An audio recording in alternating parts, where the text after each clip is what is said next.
I usually do. There we go. Together we get there. Let's do this. Perfect. Okay, wonderful. Well, welcome everyone. I am so excited to be hosting one of my favorite people, Henna Pryor. My name's Allison Daly. I'm the founder and CEO of Recruiting Innovation, where we are focused on doing everything we can in all the ways that we can to help recruiters really level up their skill set, be more successful, whether it's in engagement, whether it's with tech recruiting, whether it's managing our hiring managers, or even just working on their own self-development. And so I am really excited to be hosting Henna today. Henna is, she'll have her own intro because she's got an amazing pedigree, but Henna has been a real life force in my life for the last 6 months. She has been a top producer at Kforce. She's actually, let's just say, a top producer everywhere she goes, whatever she puts her mind to.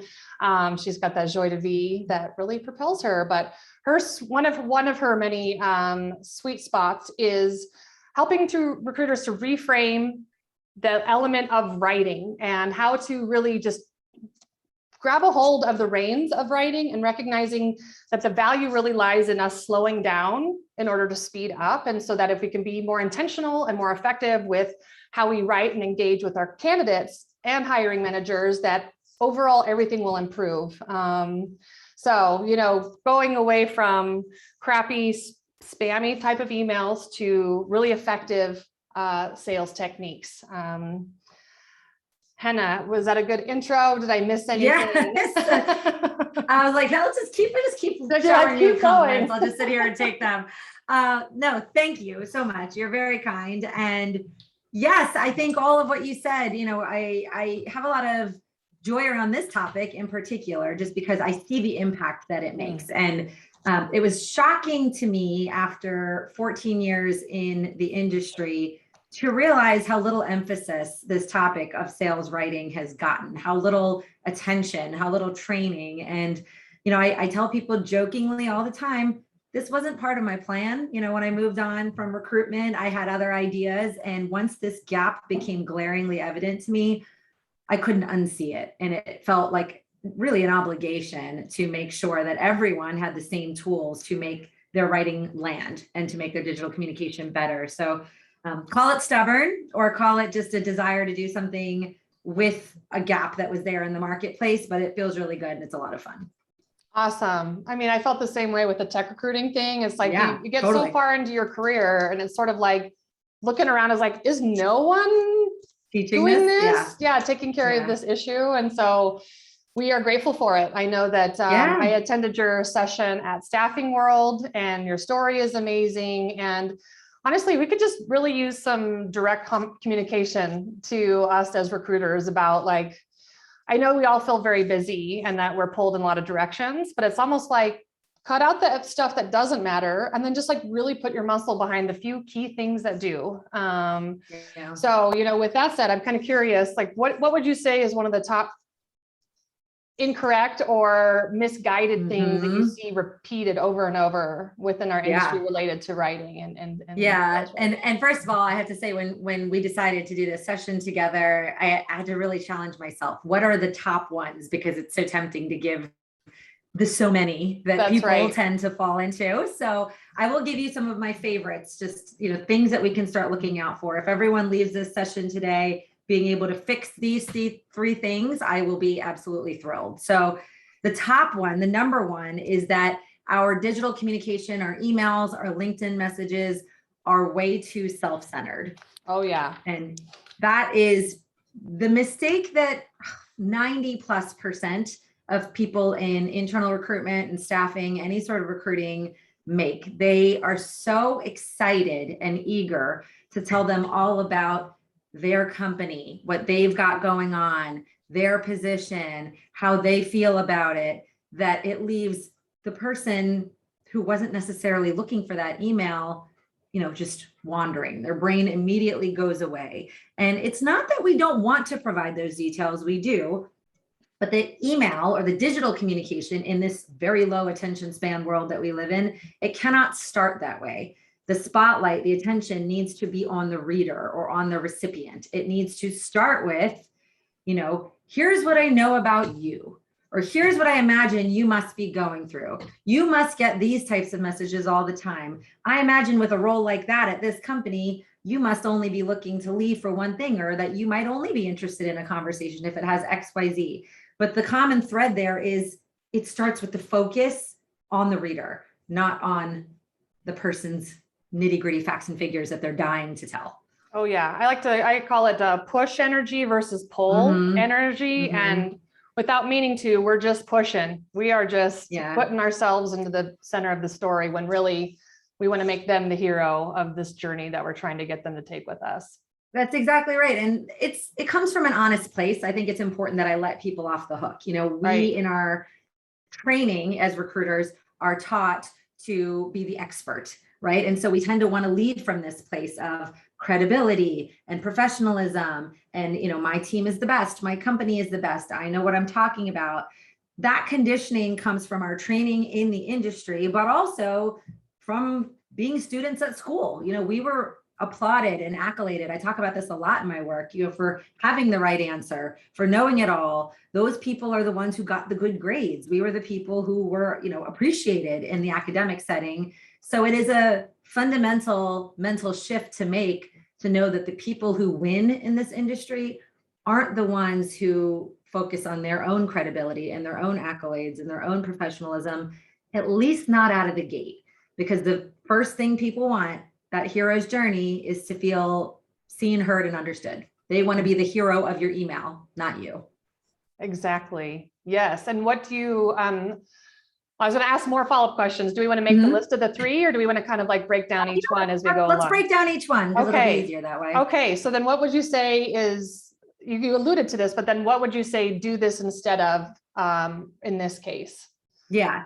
I'll give an example because I think it's the easiest way to articulate how to do this. So there's an author named Daniel Pink. He's got a bunch of different books. I adore him. And I think he gave a great example, which is, if you are a vacuum cleaner salesman, let's just say that's your job, you are not just in the business of selling vacuum cleaners. You are in the home cleanliness industry, right? So when we think about how do we start a recruitment message in a way that's going to hook someone, we need to think about, what industry are we in? So if you're an internal recruiter and you work in the chemical industry, you are in the chemical industry. You are not just in the recruiting for your company industry. If you're on the staffing side, same methodology applies. You are working in a specific industry. And so the onus is on us to understand the people that we're trying to recruit, what's happening in their world? What do they do? So I'll just give you a really tactical example. Somebody right now in finance and accounting, let's say that they work in SEC reporting. Same thing would apply to a tech role. Let's say there's a year-end initiative that they're trying to push out. You know, it is end of October. We're coming into year-end. If there's year-end initiatives that need to get out the door by December 31st, what's happening in their world? Whatever world we live in, we can say, okay, here's what I know. They're getting really busy. They're trying to get everything out the door before Christmas time hits so they can take some well-earned time off. Otherwise, they're not going to get it. They're going to be burning the midnight oil on the 31st. This is the stuff we can speak to. You know, I know with XYZ happening, you must be under the gun to get everything done in the next 2 months. You know, this is the you language. I understand you. I understand what you're going through. And when we start from that perspective, the defenses immediately come down because they're like, oh, they get it, right? They see me. And now I'm more receptive to whatever comes next in that conversation. That's a really good point. I think sometimes we get a little bit nervous to call out the obvious for some reason. We get nervous because we don't want to be presumptuous, but we don't have to say, I think this is an important point. Sometimes people think, I don't want to say the wrong thing. If you know something to be sure, if you know for a fact that someone is of a certain position is going through something, then you can say, I know you must be blank. If you're not sure, there's other words you can use. You can say, based on other clients in your boat or based on other, people in your position, I'm hearing blank, or I imagine that blank. Like, if you're not 100%, you don't have to be that presumptuous, but do your research and you're more than likely probably going to be correct in your presumptions. Most people in the same position, they're going through the same stuff. Yes, like start with relating a little bit to who they are and where they're at. Right. And I think, there's an important point to be made about, there's a lot of emphasis in recruitment. And I know you talk about this in your stuff too, is, when you really understand people, you understand what they do, you can speak to it, but we're working at a pace where you can't always personalize for every single person. Not realistic. But, in your world, if you're working with a developer that is consistently in this industry going through something, there's a lot of growth, there's a lot of expansion, then in the email, we can speak to that in that you perspective. But the person sitting on the other side, it feels like it's just for them. Right. It feels like we're speaking only to them because we understand what they are going through. Even though it's a collection of people going through it, it feels like we understand what they individually are going through. Right. And so then that hits that key first thing, which is start with them in mind and get into their world rather than trying to automatically pull them into ours. Exactly. They will be much more inclined to come into ours if we've buttered them up with some attention about them first. I mean, that's human nature, always. Right. Amen. Yes. Yeah. Okay. So tip 1, stop being so self-centered, put the spotlight on them. Yeah.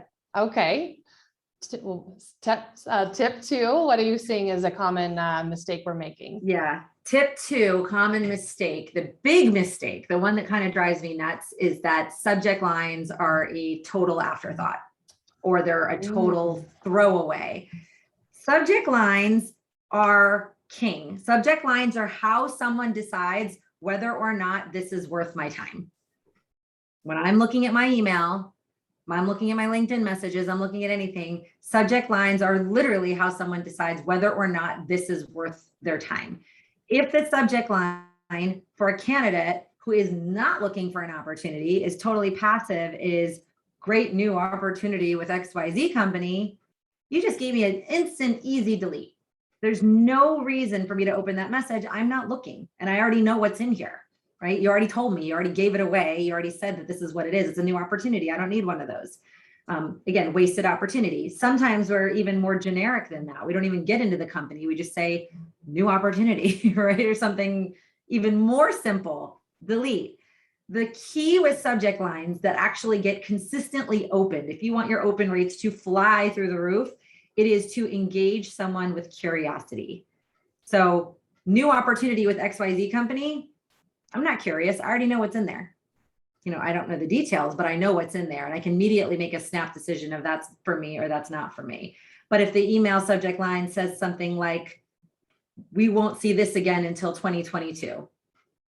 What won't we see? I know. I'm already like, what? Tell me everything. Right. We're having this conversation. Or yes. You won't believe what we're doing before the end of the year.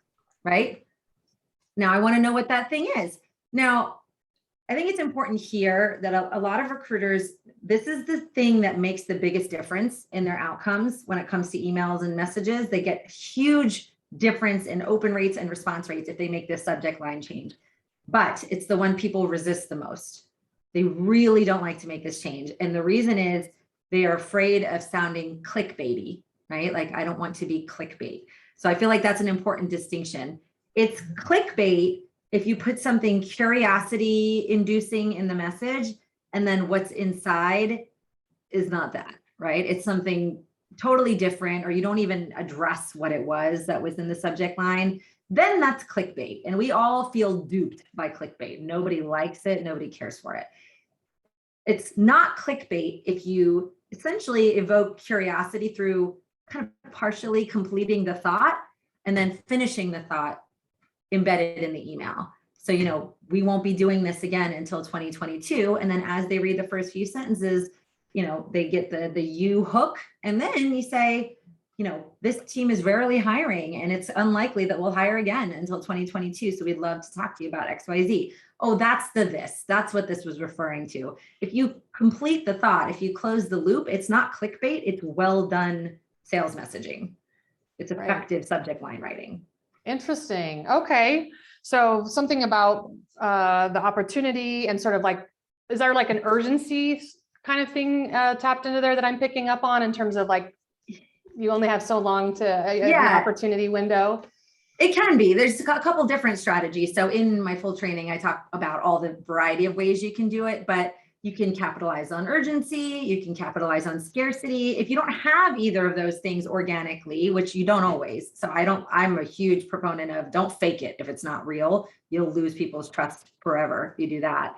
But if you've got an urgency or a scarcity or something, great. If not, there are still plenty of ways to evoke curiosity that doesn't put a timeline or a quantity. It's just still like not fully completing the sentence. So the brain thinks, okay, I want to complete that thought, or I want to answer that question in my mind.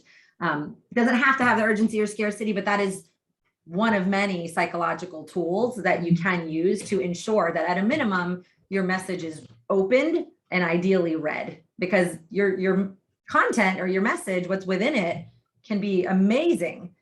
But if no one opens it, right, no point. No point. Right. Yes. I have a follow-up thought that I'm going to pin here. But I was like, no, but I want to ask in case it's number 3. And what would you say is number 3 that you're finding is a common mistake? Yeah, number 3 is not really related to this, so I'm not sure if it'll be the one you're thinking of, but one of the things that I think most people forget to do in staffing is to include a strong written benefit with the features that they're describing. I see this all the time in internal recruitment, and I see this all the time in staffing. So I'll give you an example. Again, this is the you perspective. If we are giving a laundry list of reasons this job opportunity is phenomenal, we're talking about, on-site gym, 401k match, great health benefits, all of this stuff largely to candidates is the same. Unless something is an extreme outlier as far as benefits, a lot of this stuff starts to feel the same. So what I recommend to people is that laundry list of standard stuff, honestly, is wasted real estate on the page. They don't need to know. They're going to assume that it's standard unless it's, again, exceptionally amazing or exceptionally poor. But where there is better use of that real estate is to take a few key things, call it, 1 to 3 really notable features, and to talk about the benefit. So I'll give you my favorite example. I remember back when I was working at Ernst & Young, before I started my staffing career, I was recruited. And at the time I didn't have kids yet, but we were talking about it. It was on our mind. We were thinking about having children, and somebody tried to recruit me and they said on-site childcare. And I kind of skipped over it. I'm like, well, I don't need that yet. Right. So I skipped it. Another recruiter reached out to me some days later, and their email had, and it said, this company offers on-site childcare, so you can rest assured knowing that your kids are happy, safe, and just an elevator ride away. And I was like, I need that. Whenever I have a kid, like we were trying to get pregnant at the time. I'm like, that sounds really nice. And then in a follow-up message, we were talking about it, and they said, wouldn't it be nice to not have to rush into daycare at the last minute ever again? And these things were so top of mind and important to me that it was the same job, by the way, the one I said no to with the other person that offered the on-site childcare. But when the benefit of what this thing is, what it actually meant to me was articulated, totally different ballgame.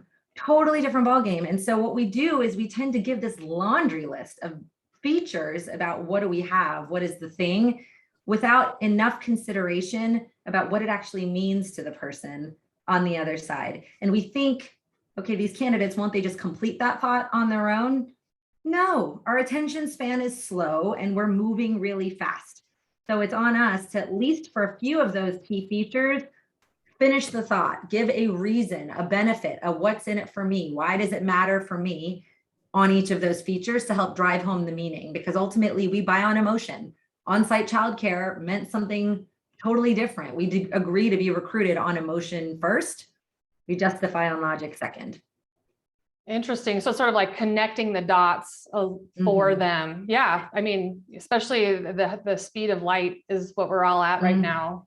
I'm not going to complete your thought. You need to complete your thought for me, kind of idea. Really? It sounds crazy, but that is the world we live in right now. It's attention is a currency. I might read the features and say, hey, that sounds good. And then it's, squirrel, like my phone is dinging or whatever it is. So we need to help people make that emotional connection.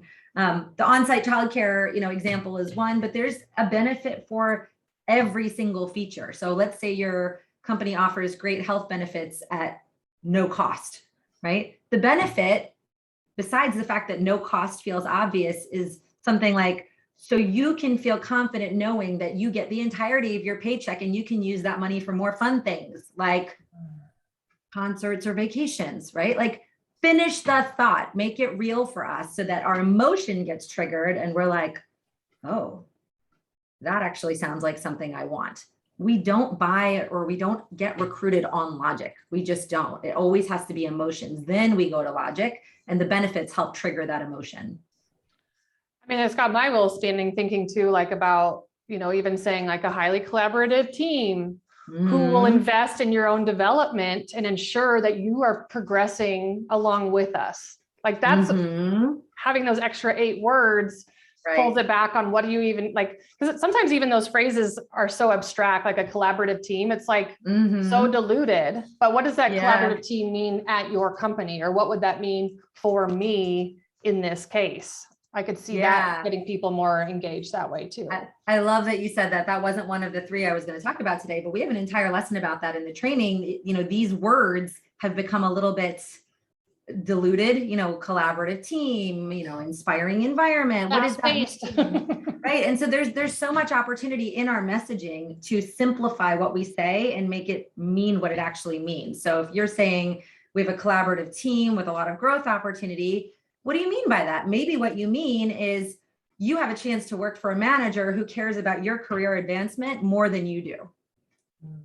Like that lands totally differently than collaborative team environment with growth, you know. So it's the challenge is to think about it at another layer of depth, but then also think about it from the candidate's point of view. What do I say to myself? How do I talk about these things? We in recruiting like to use our own language, and there's a real opportunity, especially in our written communication, to step out of our own body, sit in the seat of the candidate and really talk about it from their lens. What's going to drive them emotionally? It's not the fluffy words, it's the other thing. Well, I think in this, like, just to follow this thread a little bit in terms of like diluted copy, it's just, there's so much that's just sort of been like, blanded out over time that some of it doesn't mean anything anymore. And it's a real opportunity for us to recognize that and then do a little bit different. And even just a little bit different stands out because so much noise is the same. It's just a few small tweaks can make a big difference to whether they open it, whether they read the whole thing, whether they reply. And then all those things combined, I could see that really makes a big difference on the engagement side of things. Yeah, there's a laundry list of phrases that I give folks about things that are overused and are now white noise. You know, there's so many things we say that honestly don't mean anything to anyone. I used to say to every candidate, this job has a fast-paced environment, great growth potential. I don't even know if this was true of half of the jobs. This is my confession right now. Like, I don't even know that was true, but it was just white noise. It was filler. It was like, I jokingly used to call it like the baby's breath of a bouquet when you just needed to fill things in to make it sound attractive. I was, you know, I had a couple, you know, this company is a real disruptor. What does that even mean? Every company thinks they're a disruptor, right? So there's all this filler stuff that I would become guilty of using in order to just hurry up and move along. And then when I finally realized that it was extremely well spent time to just come up with different phrases that I could draw from my own personal bank that would speak more pointedly to what was I really trying to say, right? What is really true of this company? That everything I said sold better, right? The candidates were more receptive to what I had to say, but it also stood out. It didn't sound like, to your point, it doesn't sound like everybody else. And in this market right now, I challenge people, it is nice to be liked. It's great to be liked. It's better to be different. You know, you're trying to be memorable. You're trying to stand out. You're trying to get someone's attention. Sounding like everybody else is guaranteed to get you slotted in with everyone else. And what do you say when people, I mean, I know we've had this conversation before, but like the idea of like, that's more work or whatever, but we all know that mass emails also don't work. I mean, how do you kind of guide people in terms of like slowing down and doing maybe a little bit more work up front but getting over that hump to make that actually the new normal versus making it a comfortable normal. Yeah, I think, or new, I should say. Yeah. Not dissimilar to you. I think you've done such a beautiful job taking something like learning the tech industry top to bottom and creating a process, creating a structure. That's what I teach in my training too. You should not be reinventing the wheel every time. You should not be opening a fresh email going, how am I going to make this creative today? Nobody has time for that. I'm not naive. Nobody has time for that. But the goal is that after you learn the right ways to engage and get people's attention and to keep them hooked, you essentially are tasked with developing your own personal library of templates, which you can revisit over and over. And, sometimes you can use the same ones with different candidates if it's a really strong one. Sometimes you're going to play a little bit of a puzzle piece game, right? This benefit would probably appeal to this person. This one probably is more applicable here on this job, right? It becomes a little bit of a puzzle piece, moving things around, but absolutely not should it be an effort from scratch every time. But at the beginning, if you're working from stale templates that aren't working, then yeah, at the beginning, you're going to have to spend a little bit of elbow grease up front to try to get these things current to where they need to be. And then after that, it's a rinse and reuse game. How much of that do you think is like on us as the recruiters, at least on the outreach side, and how much of it is us going a little bit deeper with our hiring managers when we're onboarding these new roles? I could see that being more intentional and thorough with that kickoff meeting should hopefully feed some of this when they're saying it's a fast-paced environment, us having the strength to be like, but what does that actually mean? Right? Yeah, Is that 100%. That's a great catch. And it's both. So in one of our lessons, we talk about how do you write a better job ad or sell a job better to a candidate? And that absolutely starts with better hiring manager intake, right? Or if you don't have hiring manager access, if you need to go to the head of talent acquisition or whatever, so be it. But ideally, it's good hiring manager intake. And it starts with asking better questions of the hiring manager. So as part of the training, I give a list of questions, but I'll give you an example. Typically the hiring manager, again, they're moving fast and they, like us, sometimes don't have access to the full suite of vocabulary around what they're trying to say. So they will default to things like, my team has a great culture. We work well together, these very generic things. So it's on us to ask better questions. And the better question could be, can you describe one of your favorite days at work? What are one or two words that your current, best performing team members would use to describe your team? Things that get them to think a little bit differently than, we have a great team culture. Like you almost don't want to ask a question that even allows that to be the answer. You want to challenge them to give you some words, some phrases. What's one way you would describe your team that's unique from some of the other teams in the company? There's so many ways we can access better information, but usually the hiring managers are moving so fast that they can't come up with that on their own. We have to ask the better questions to get the better information that then we can turn into the selling points that are actually going to move the needle on people's emotions. Big time. Yeah. Great. And then what do you like if you were gonna, this is, a lot to digest around. So to reframing what you just covered. So with our emails, we want to put the spotlight on them and think about what will make a big difference in drawing the lines of the benefits directly to their impact. Being thoughtful about our subject lines so they at least open the email, and then getting really into the, like I said, the benefit of the dots that we're trying to connect with them. Would you say that we should just be doing all of that at once? If that feels overwhelming, do you recommend sort of like, get this on lock and then this, or how do you normally coach people on just totally leveling up? Yeah, just to overwhelm people further, this is scratching the surface. Just doing these three things are 3 tiny tips to help improve the quality of messaging. In the full training, I go through millions more. But of the 3 we covered today, if I were to say start with one thing, start with subject lines. Start there. Because even if you've got the other 2, if no one's opening it, doesn't matter, right? Like you could have the best email in the world, and if it gets instantly deleted, the rest doesn't matter. So if you're going to do any one switch or one change or one improvement, start there. That's going to be the hardest one, especially if you've been really comfortable writing your same old subject line for 6 months, a year, 5 years, 10 years. You're not going to enjoy it, but I'm going to ask you to try it. So that would be number one. Number two, I would say to start from that you perspective, because again, let's say that they've opened the email and they're willing to read the first sentence or two. That's your chance to hook them. You know, Ted Lasso says, be a goldfish, because goldfish has a very short attention span. The latest data says human attention spans are at about 8 seconds now, and that's down from 12 seconds last year.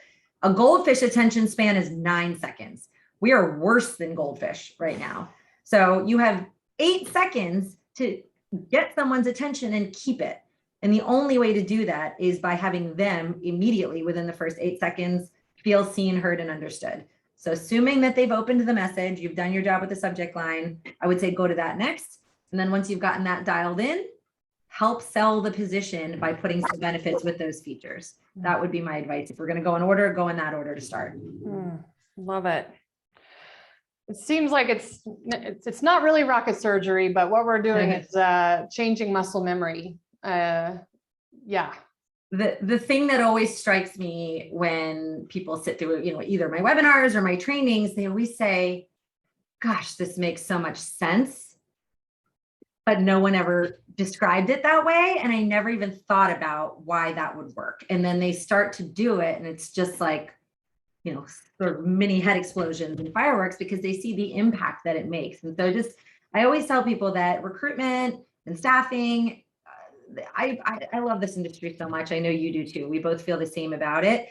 And I think you and I had such an instant connection because there's this common feeling of what a disadvantage when people don't have this right out of the gate, or even some ways into their career, the ability to do things more effectively and with more confidence, knowing that what they're going to do is going to give them a better result. So I think, you know, voices like ours, both in the industry, are so helpful to rewrite this narrative of let's just be reactive and, you know, make it up as we go. If we throw enough volume out, something will happen. No, there's a better way of engaging people. You can become knowledgeable faster through your training. You can be a much better communicator digitally through my training. Like, these are the things that help you work smarter, not harder. You're going to work hard already, but at least maximize it, you know, do the better job of it. And these are some of the things that people can do to help them work smarter.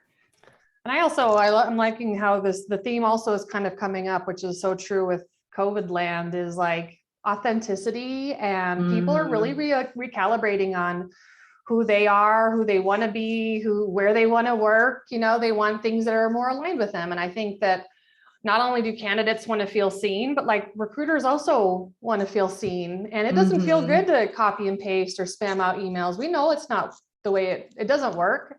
And so it's like, I think we're all hungry for a little bit more authenticity in what we do. And by slowing down, I like the phrase that slow is smooth and smooth is fast. And so this is also an opportunity for us as recruiters to reset on like, what kind of recruiter do I want to be?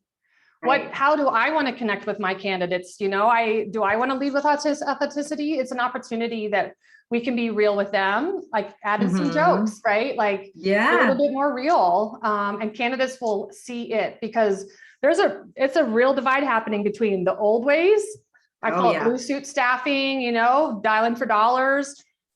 Candidates smell that a mile away. If you can come at them though, being like, I'm real, you got something really awesome here, this would be a great place for you. That's what they're looking for. Even if it takes you 8 minutes to write that email, if you get, you know, a 30% response on it, then worth it. Yeah. That paradigm shift is 100% happening, whether people like it or not. You know, there was an Instagram backlash where everything was super curated and we're like, look how pretty this person's feed is. And now we're like, that person's phony, right? This is all fake. I saw some HBO special where this guy kept posting pictures of himself on a private jet, and then it was actually a toilet bowl against a window. We don't want any more toilet bowl window recruiters. You know, we want the real deal. Give it to us straight. If there's long hours, say so, but tell us why it's worth it through other benefits, right? If it's something that you want to engage in a conversation with me on, then learn who I am so you can engage with me in the right ways. And 100% we can do that with humor, with simpler words.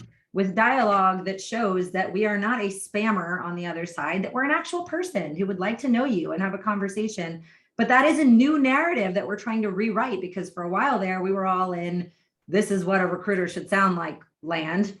And good news, it's not working anymore. And you get to be yourself again. Like this is part of the process, is returning to authenticity. And I'm so excited that we're getting there. Yes. Yes. And that starts with us. We have the power to do that within our role. We can start looking at our numbers. And if that means that we have to come to our boss later and be like, I did this thing for 30 days. I only sent 40% of the emails that I used to send, but guess what? I got 5 interviews and 4 placements, like worth it. Right. And no manager is going to get mad about that. So it's almost too just being like, you can try anything for 2 weeks or 4 weeks and see what the results are as well. Side note. Sorry. I was just going to say also, folks, that if you have any questions for Henna, this is a great chance to ask her anything. But so go ahead and put that in Q&A or raise your hand too. We can unmic you, but please, you're going to share something with us, Henna. No, that's great. Please drop questions. I was just going to say that I think you and I both also share a strong conviction around this somewhat dangerous narrative that's been going around about everything is a pure volume play. Like, I think there's a lot of marketing engines, and no knock to any of them, that it's like the more, numbers. If you send out 10,000 emails and get a 5% response rate, wow, that's so many fresh leads. And then you just badgered the other 95% of that number. That doesn't feel good. I mean, if there's an audience of people that feels good for, then more power to them. But I think that there's a big swath of us that sees that and goes, that can't be the only way, right? Like, there can be a middle road where there is some use of technology. I'm not against technology and automation by any means, but what goes in it, the human that's supposed to be reflected within it, has to be there. We can't pretend to connect through the machine alone. Recruiting will always forever be, I know we'll all preach about this, it's a human to human game. There's a reason that once a quarter, or at least, recruiters are going to be dead soon, right? It's going to be taken over by the algorithm, by the machine. Once Monster came out years ago, recruiters are going to be dead. Recruiters are never going to be dead. We finally, I think, started to realize that, but our value proposition is constantly evolving. And part of that value proposition is becoming really good at knowing our industry, which, again, I think your training is, how do you become, the home cleanliness expert instead of the vacuum cleaner salesman? You know your industry really well. And then how do you engage as a human in partnership with the technology, not in spite of it, right? How do we become ourselves while leveraging all that's making our industry better? But we can't abandon either of those two things, or it is a volume game. If you want to play that game, more power to you. But you're going to get tired. You're going to burn out. It's not going to be fun. Well, I mean, that's actually also job security, is showing like, no, when I'm real and I'm like seeing this candidate and I'm positioning it for what's in it for them, I'm using pull energy and not push. My numbers are better. My numbers are better when I'm real. And that's also a thing too. I think we have a huge attrition rate in recruiting because it's churn and burn, unfortunately. And as an industry, we're changing that. But like, the more that we can be real and be real with our candidates, everyone benefits. And it's more fun. It's, oh my God, it's way more fun. It's so much more fun. The hidden benefit that people forget about, they're like, this is much more, it feels more me, and it feels more authentic. And I'm like coming from a place of power, and it feels good again. You've always deserved to feel that way. It's a shame that it wasn't always that way, but hey, little steps we can help people reclaim their power and confidence in this noisy as heck marketplace. It is possible. Well, and this is important work, especially right now, and businesses need us, and we want to stay and be happy. So that means we need to also figure out a way that feels good for us. And that probably means being more real for ourselves first, even so that we can be real for our candidates and our hiring teams. I can't wait. I can't wait to see this become the norm. Yes. Agreed. Henna, where can people find your training? So I didn't even mention this, but Henna has actually a full online recruiter copy clinic. Will you tell us a minute about that? And I think that you would also put together a little discount for our audience. Yes. So the website is www.recruiterscopyclinic.com. It is about exactly what we've been talking about today, which is how to write sales writing and sales messaging that works. You know, if you want more opens, if you want more responses, if you want more referrals, if you want more engagement, and if you also are one of the people who recognize that people do not like to pick up an unknown phone number anymore. You know, I do believe recruitment is still a connection game, but I do not believe that people want to pick up your unknown phone number anymore. We have to have more of a hybrid approach. So this training, it's a full training. It is offered digitally, and for teams, I offer it live. Recruiterscopyclinic.com has all the details. And again, because I am such an Allison Daly fan, if you use the coupon code INNOVATION in all caps, it'll get $100 off for the digital program. So it's Recruiters Copy Clinic, and then coupon code INNOVATION. And that is good for the next few days. I believe I have it until next Friday, November 3rd. Great. So you can feel free to grab that and use it before it expires. Well, I will make sure to include those two elements when I send out the thank you to all the people that have RSVP'd. And this has been super insightful. I just took like 2 pages of notes. I don't even recruit anymore, but I'm like, what you're teaching is true for anyone that has digital communication. So it's really nice it's always refreshing to connect with you and do a little energy tap into your force, because you are a force. And thank you. And to those watching, you know, either live or on the replay, I just have to say, find your own lane. I know Allison and I both have found enormous success, both in our recruitment careers and sort of subsequent to, as we're working as vendors to the recruitment career, in doing things in a way that feels fresh and in integrity. And I just encourage anyone that's in that seat feeling like, hey, is this way the way for me? Don't be afraid to listen to that inner knowing and question it. If you feel like there's a way that would suit you better, whether it's becoming more, you know, adept at becoming technically good at recruiting, whether it's becoming better at your digital communication, or whether it's something else, I just think there's so much power in that. And Allison, thank you for giving a stage for people who want to do that. I think yes, my pleasure. Oh man, it's always like finds like, you know, and so yeah, we just hope for everybody that they find what lights them up and then do more of that, where the world needs that, especially right now. So thank you so much, Henna Pryor from Priority Group and the Recruiters Copy Clinic. Thank you for everyone that joined us live. Thanks for everyone that watched this on the replay. And where can folks find you online, Henna? Either the recruiterscopyclinic.com or my normal website is Priority Group, which is PRYORITY, my last name, group.com. Great. So they can also catch me there. I'd be happy to chat. Perfect. Okay. Well, thanks for your time today. And thanks for everyone that joined us. We'll catch you on the flip side, everyone. Thank you. Thank you. Bye.